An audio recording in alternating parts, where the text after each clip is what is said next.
बलवन 1266 से गद्दी पर बैठा। ठीक है, बलवन किसके बाद गद्दी पर बैठा? नसरुद्दीन महमूद, मतलब ये बहराम शाह, अलाउद्दीन मसूद शाह, नसरुद्दीन महमूद, इन लोगों के शासन के बाद बलवन ने सत्ता हथियाई और 1266 में गद्दी पर बैठा। ठीक है, और सबसे पहले उसने कौन सी नीति अपनाई? लौ एवं रक्त, लौ एवं रक्त की नीति अपनाई।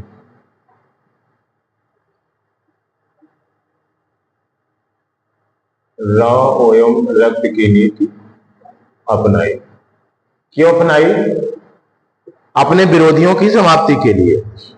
ठीक, और चालीसा जो दल था, चालीसा समाज, ठीक है, समाप्त कर दिया। अपने विरोधियों की समाप्ति के लिए नीति अपनाई।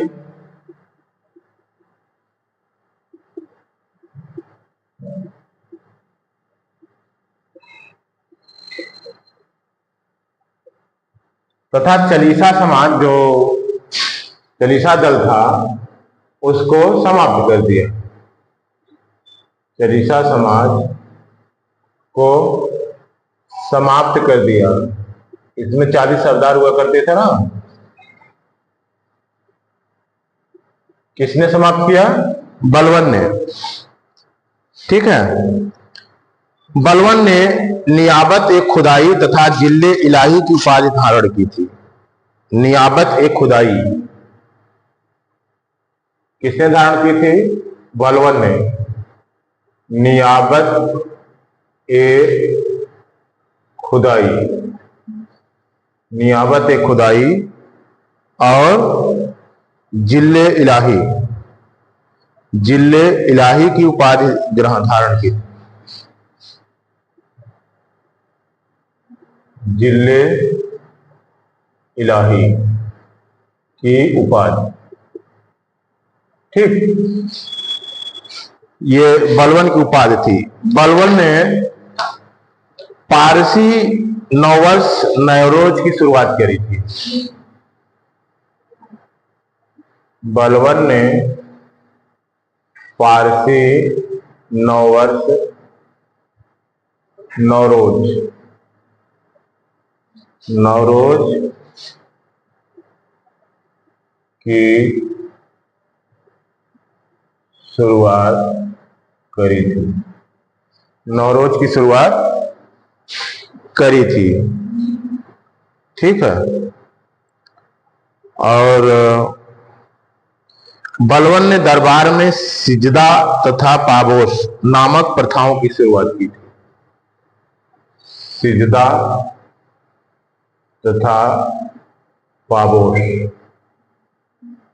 नामक प्रथाओं की शुरुआत करी थी। प्रथाओं की शुरुआत करी थी, जो कि दरबार से संबंधित था। ठीक है, सिजदा तथा पाबोस। बलवन ने सैन्य विभाग दीवान ए आरिज का गठन किया था। दीवान ए आरिज, दीवान ए आरिज, ये सैन्य विभाग हुआ करता था। दीवान ए आरिज, सैन्य विभाग, सैन्य विभाग, इसका गठन किसने किया था? बलवन ने। बलवन ने दीवान ए आरिज सैन्य विभाग का गठन किया था। ठीक, बलवन के काल में बंगाल में बुगरा खां ने विद्रोह किया था। इसी के काल में बंगाल में किसने विद्रोह किया था? बुगरा खां ने। बुगरा खां ने विद्रोह किया था बलवन के समय में ही। ठीक, इसके बाद बलवन के बाद कौन आता है? खिलजी वंश। खिलजी वंश, बलवन वंश, बलवन कहां से, ये कहां तक है? बलवन के बाद खिलजी वंश आता है, और ये कहां से आता है? किस सन से? 90, ठीक।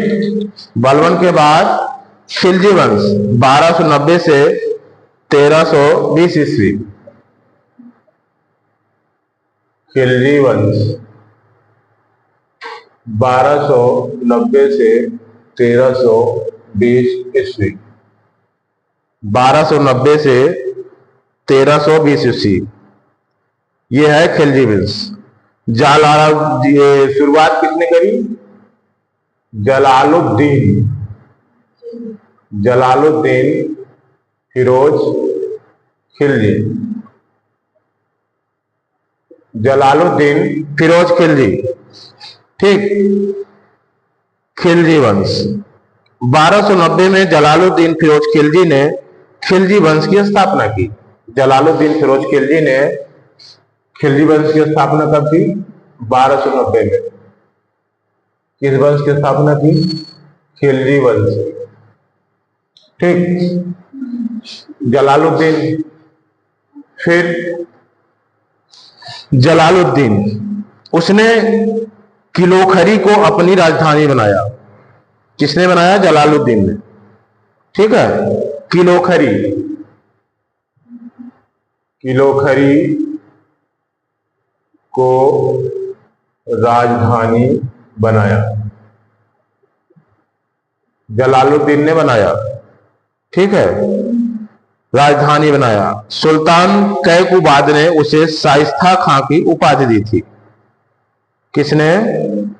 कैकुबाद ने उसे शाइस्ता खां की उपाधि दी थी। कैकुबाद ने किसको? जलालुद्दीन, जलालुद्दीन फिरोज खिलजी, फिरोज खिलजी को शाइस्ता खां, क्या? शाइस्ता खां की उपाधि दी थी। फिर इसके बाद है अलाउद्दीन फिरोज खिलजी। अलाउद्दीन फिरोज खिलजी, ये ज्यादा फेमस हुआ।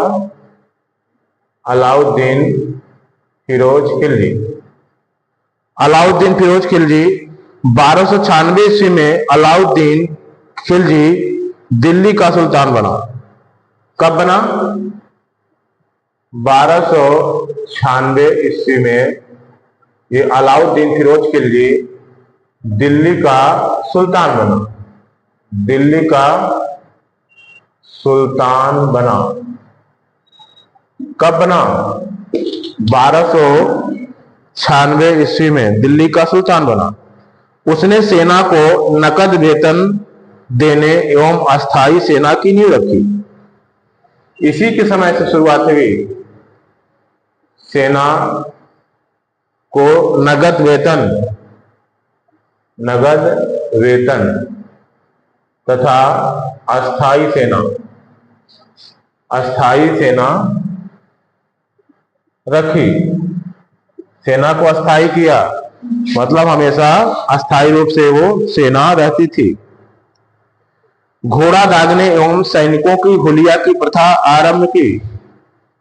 ठीक है, घोड़ा दागने से मतलब यह है कि घोड़े पर कोई चिन्ह बना लिया जाता था।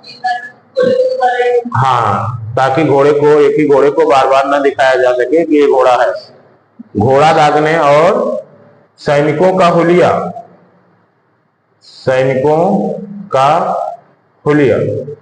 से मतलब यह है कि सैनिक के बारे में लिखा जाता था। तब तो फोटोग्राफी थी नहीं, सैनिक के बारे में लिखा जाता था कि ये सैनिक कैसा है, इसके इतनी लंबाई है, इतनी चौड़ाई है।